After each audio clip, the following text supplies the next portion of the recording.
I feel like I do things a little bit different when it comes to mediation. People come in, obviously they're very emotionally upset. They have questions with regard to what the law is. So I try to respond to them from a very logical standpoint in terms of what the law is and what they can expect.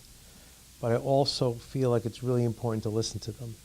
We also set down some guidelines in terms of if there are children involved, how not to involve the children in what's going on to the best of their ability.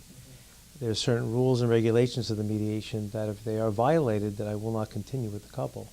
But if we sit down in a comfortable atmosphere, we give each person a chance to speak and to talk about what's happening at this stage of their lives and the fact that they want to go forward with what they're doing. Some people come in, they're not even sure what they want to do. So we give them options.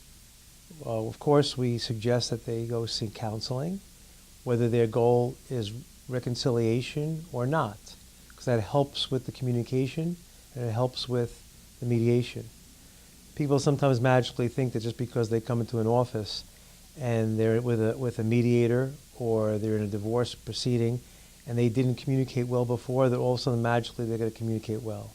So I always suggest that they do see a third party. Look, I do it all. I do divorce mediation, I do divorce adversarial divorce, I do divorce collaboration, and we have 2 or 3 attorneys here that do all of those things as well.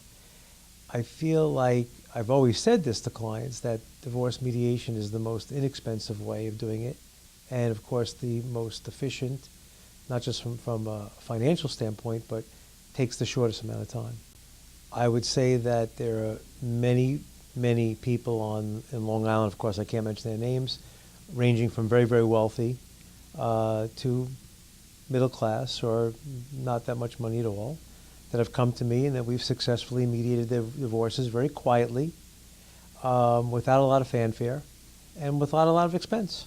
Some that want, there was a small percentage have chosen to go on the adversarial route, and then of course I couldn't be engaged in the adversarial because it would be a conflict. I was their mediator. And then months, years later, they come back after spending a terrific amount of money. They call me back into the situation, we mediate it, and we get it done. They weren't quite ready for the mediation process. You have to be ready for the mediation process. And I would say it inures to your benefit to get ready for it. It'll save you a lot of money, a lot of emotional angst, and a lot of upset. And not to mention the children. Children are spared. And the children who are going to have problems no matter what in any divorce situation are at least much better off when the parents are communicating well through a mediation process.